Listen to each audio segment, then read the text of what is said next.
After all the racism the dwarves and our boy Will have been facing, all of a sudden, now the city needs him. It's crazy. But before we get too deep into it, how'd you feel about the episode? Hey, man.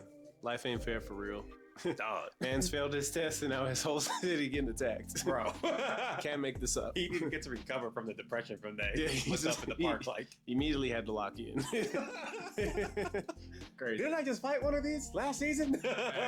Like, damn. These ones are a tad bit more OD, though. I'm about to say, bro. They dropping hundreds of them, bro. Like, that's crazy. Well, these ones that nullify the magic, though. That's why they're so much more busted. So, yeah. But now we know that they can't do anything with, like, physical attacks or, like, objects that don't have any magic in them. Yep. So, which honestly, that was pretty tough. Because honestly, initially, when they first came out, we got to see a little bit of what the high-class mages are kind of capable of. Like, even the girl who was, like, the announcer, I low-key thought she was just, like, a Nepo baby, low-key. Like, there ain't no way she don't have nothing. I ain't believe it, right?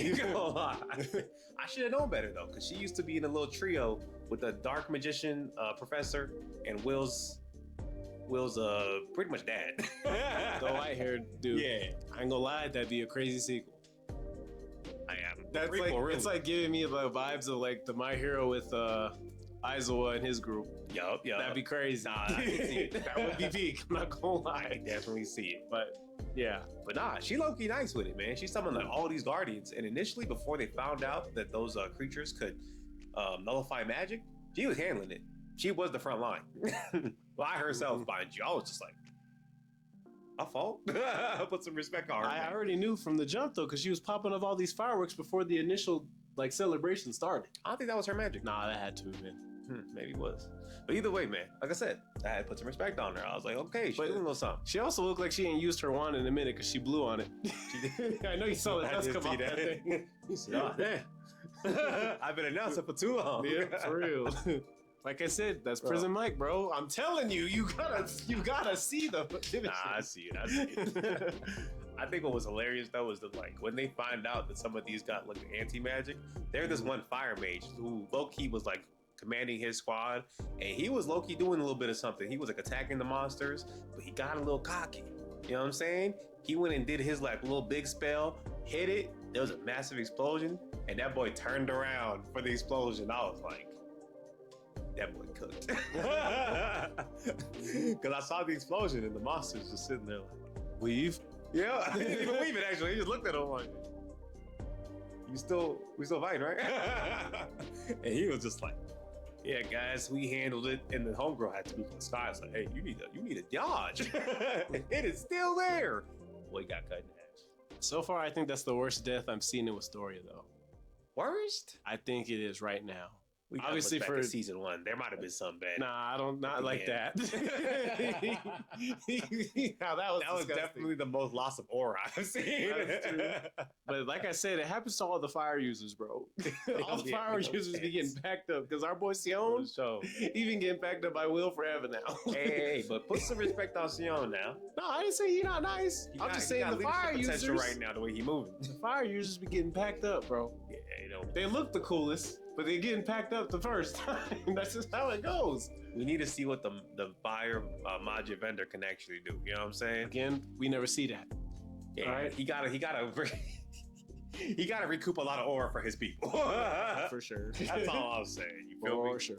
But yeah, he gets packed up and immediately they're like, oh, whoa, hold up. Some of them that got swords, we gotta stay away from those ones. You know what I'm saying? And it's to the point where they legit flash up to the Magia vendor, which mind you, they are watching this happen. What are they supposed to do?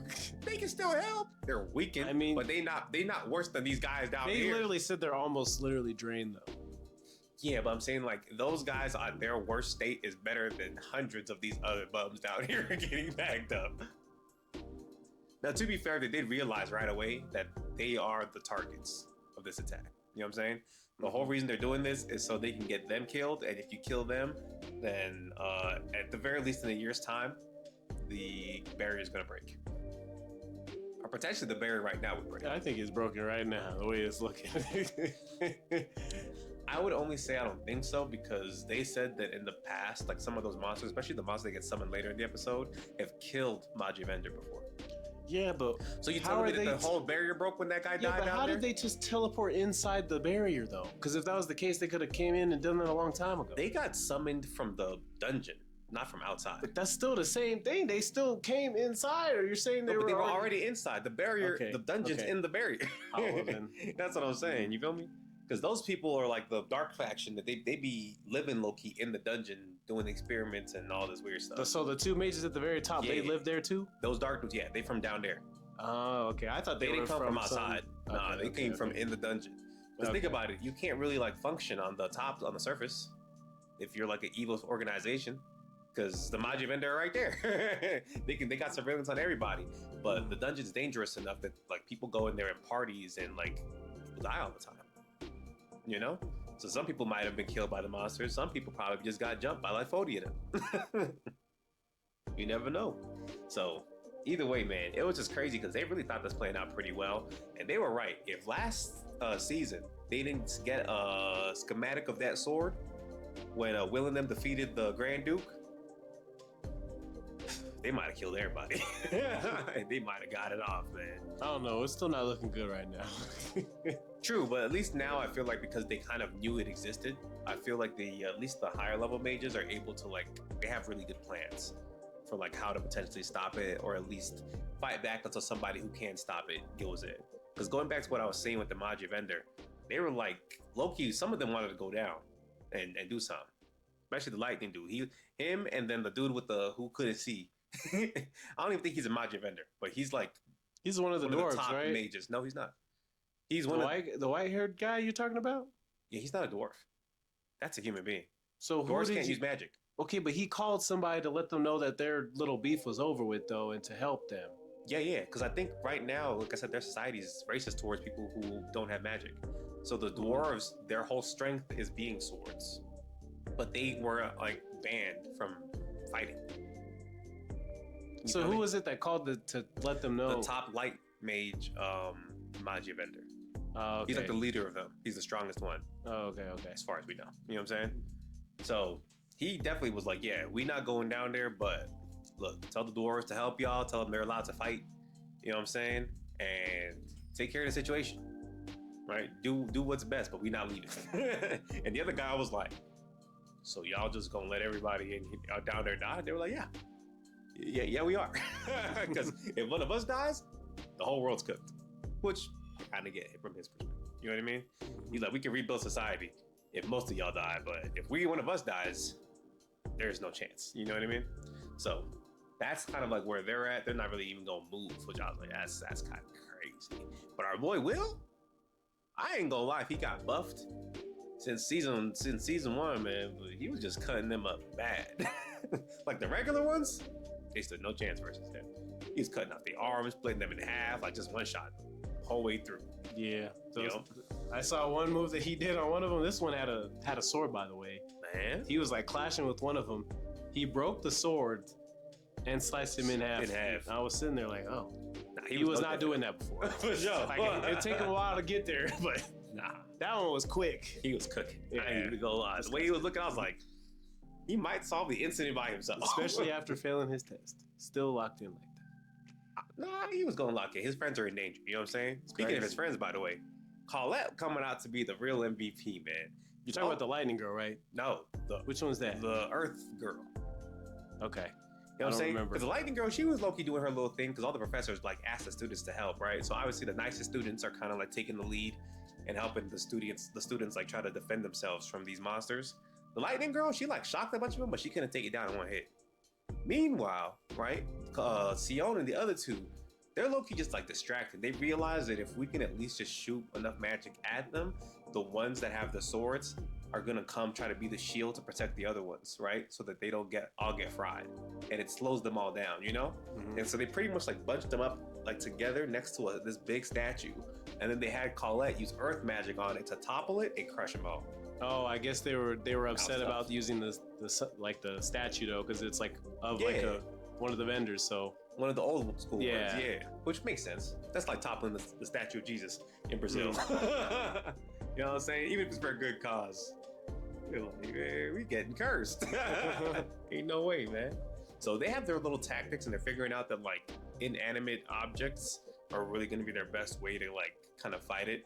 So whether it's like toppling buildings on them or something, but like you just can't shoot direct magic at the ones with the sword. Yeah, once they figured that out, though, they said, "Hey, man, grab as many stones as you can." I said, We just okay. chucking rocks at them. I was like, I guess so, man. And I mean, like, it makes sense though. They could probably like use fire to like launch a rock at them. You know what I mean? Like that's probably the method. Except like I doubt. I don't know what other rocks they'd be able to use because they ain't gonna be able to pick them up themselves. They're gonna have to get the magic. So they got to use the magic to lift it. And then, yeah. But doesn't that count as using magic on them though? Unless I mean, well, the rock itself isn't magic. So I think like the Earth people can like make magic rocks. You know what I'm saying? I don't know. This is their logic of how they gonna get it done, man. And it's working for now. And honestly, at that point, I thought like, oh, this is low-key solved. Like nobody really gonna be in danger no more, right? Like some civilians died and that fire mage died, but aside from that, they should be able to lock in. And then we see these other two dudes talking. Right, and they start chatting about, yeah, man, the plan didn't go up the way we thought, man, but it's okay because we got one more secret weapon, and they open a portal. This part was diabolical because we see this portal open up right next to Will. I think he did that on purpose because he was like, that one's killing too many. We gotta put an end to him for sure. And so the portal opens up right in front of Will, and we just see this thing just like poke its head out. Will's like, what's different about this one? This one looks a little weird. And before he could even finish his sentence, man, that thing speed blitzed him. Huh. I was like, hey man, hit him like Thrag hit Omni, man. dog. Not that far, but damn near. Nah, really though. Sent him through like 8 buildings. Yeah. I was like, ew. And now, mind you, I knew it was gonna be a problem because like as soon as he landed in the buildings, the thing was already there. So I was like, why is it moving that fast? That happened like 3 separate times. Oh, okay. But there was one speed blitz I saw later in that episode, though. That one was crazy. I looked at you right when you did it, too. That one was a little ridiculous. That was the one right before he kicked him. Yeah. Yeah. I was like, okay, he might be in a different anime after that speed blitz. I wish y'all were there. Y'all would have seen us go to the side eye. Like, nah, he was moving a little too quick. And mind you, Will is quick. He couldn't keep up with this thing at all. So it was Loki just dog walking him at this point, right? He realized, like, okay, for me to take this thing out, it looks like it might even be stronger than the Grand Duke that they fought on the 40th floor. And this one kicks you a lot. Yeah, and it has a sword on top of that. Like, there's too much going on. He's using them kicks with that sword now. He be launching him with that kick. It's like punching him. It's like a straight combo. Nah, and it's crazy because it's from his, like, it looked like it's from his tail, too, because, like, he had his tail, like, it was behind him, and then he, like, winded it back, and then, phew. I don't know if you saw that. I saw that. I think he just animated it weird because it definitely was a kick. Yeah, I don't know. But it didn't come all, he like, yeah, talked all the way back with that kick. I was like, oh no. Because every time he would block the sword, he would just be like, oh. It's right under it. Hey man, Will got that pain tolerance because his durability got to be studied because crazy. That would have taken out anyone else who got hit with that. You feel me? And so at this point, we're sitting there like, yo, he might be cooked. But he was like, okay, if I'm gonna fight this, I gotta do what I did, you know what I'm saying, in season 1. I gotta use somebody else's magic on my sword, and I'm gonna be able to at least, you know what I'm saying, it like ups his stats somehow, on top of giving him like whatever like elemental attribute that's on his weapon, right? And so he sees his roommate, and his roommate already knew the plan. Boom. Started winding up a spell.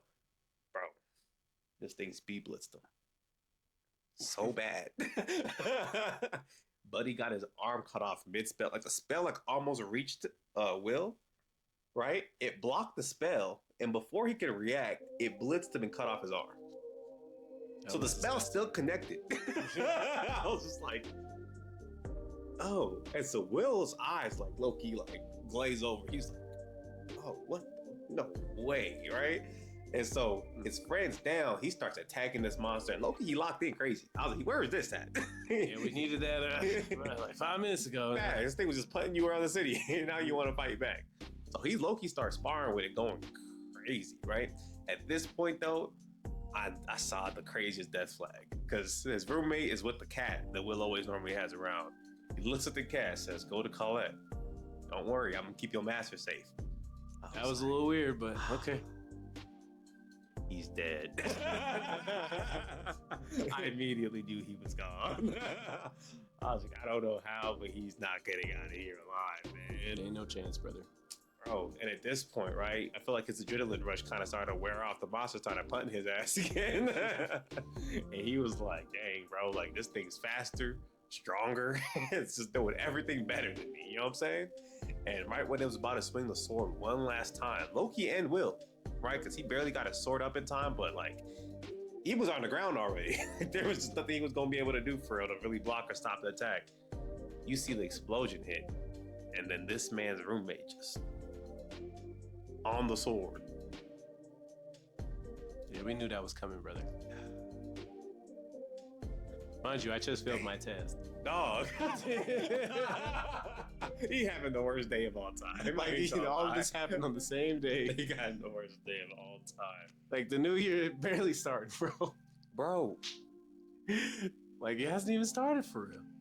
And so, you know, this is how I'm going out. I'm about to say, man, after that, he has another little berserk moment, you know? Starts going crazy on the beast, but at this point, I feel like the beast is like adjusted to him. Because he's not pushing it back no more. And it's about to take him out once again. And he gets saved this time by the dwarf dude. They always be going to his restaurant. So I didn't know he could fight like that. But he low-key like shoulder checked the monster. I was like, yeah, that was actually flip-flopped. Did I have it first? No, it was the dwarf guy first. No, that's what I'm talking about. I know, but that happened before the other one. Oh, before he died? Oh, yes. Yes. Well, no, it was the opposite. Nah. Was it? Either way, man. The man tried to do his thing, okay? He got his homies in there. There was like 30 there. They was ready to jump this monster. Yeah, and that's when he got buffed, though. That is when he got buffed. That's what I'm saying. You're right. Yeah. And so, flip the events, but end of the day, buddy died. That's the whole point. You know what I'm saying? After he dies, though, right? We see the monster, and they're low-key about to start trying to like finish it off, right? Because they're like, you know what? If we all attack it at once, the dwarves will break the sword. The magicians will come in and just start like pelting it. They'll be good. And then we see this guy at the top, those two mages. He was like, "Nah, we can't let that happen, man. Activate the contingency plan." And this is where I realized they was cooked no matter what, man. Because apparently, even if they killed every single one of the other monsters, this monster is special. It has a core that it can take out of its body and use to absorb all the remains of all the monsters around it. And the only thing they had a chance to stop it, though, is if they hit it during that part when he was taking the course. Yep. But the other guy would not let that slide. He was hitting them with them purple lightning Kirans. Yeah. So I was like, that was your only chance, really. He literally forced him to watch this thing power up. Mm-hmm. And when it powered up, man, like the form it got, it just looked so crazy.